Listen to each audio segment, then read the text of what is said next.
Hindi ko mag-on. Hi mga beshies! Ito, anuhin natin tong, iusog muna natin tong TV. Oo.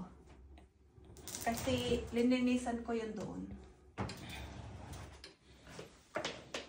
Ay!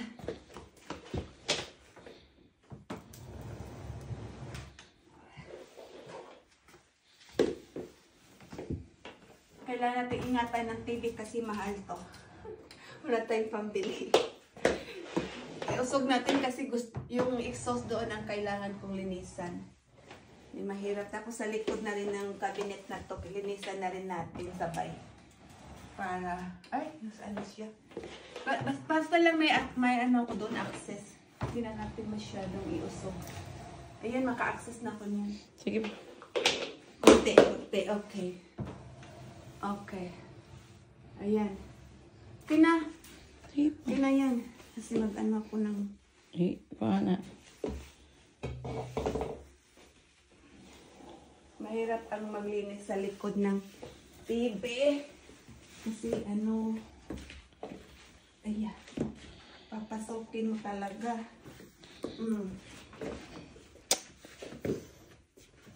Okay na. Ayan. So, may panlinis tayo na bleach. Ito yung bleach. Ito yung gustong linisan ko. Mga beshies. Ito kasi maitim na siya eh. Exhaust kasi to.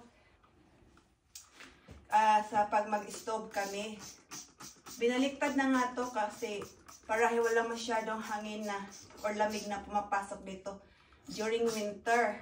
Kasi malamig talaga dito. Pag winter. Sa summer okay lang. Kasi para papasok yung lamig dito. Pero sa winter, malamig. Kaya iyan ang anuhin natin. Ganitohin natin na paglinis.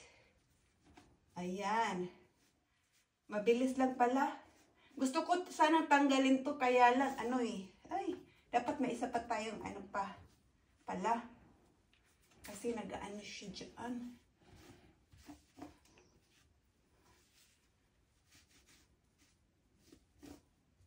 What's the matter?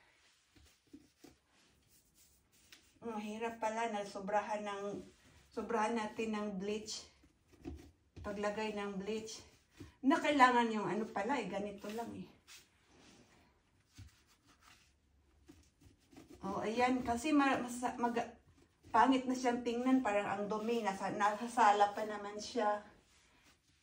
Sa sitting room namin. Kaya, ayan. Linisan talaga natin yan. Kasi, ano yan, molds. Mahirap ang molds. Kasi nakakasakit din yan sa chest. Sa ating lungs, pumapasok din yan. Mayroon ng mga ano dito, cobweb din.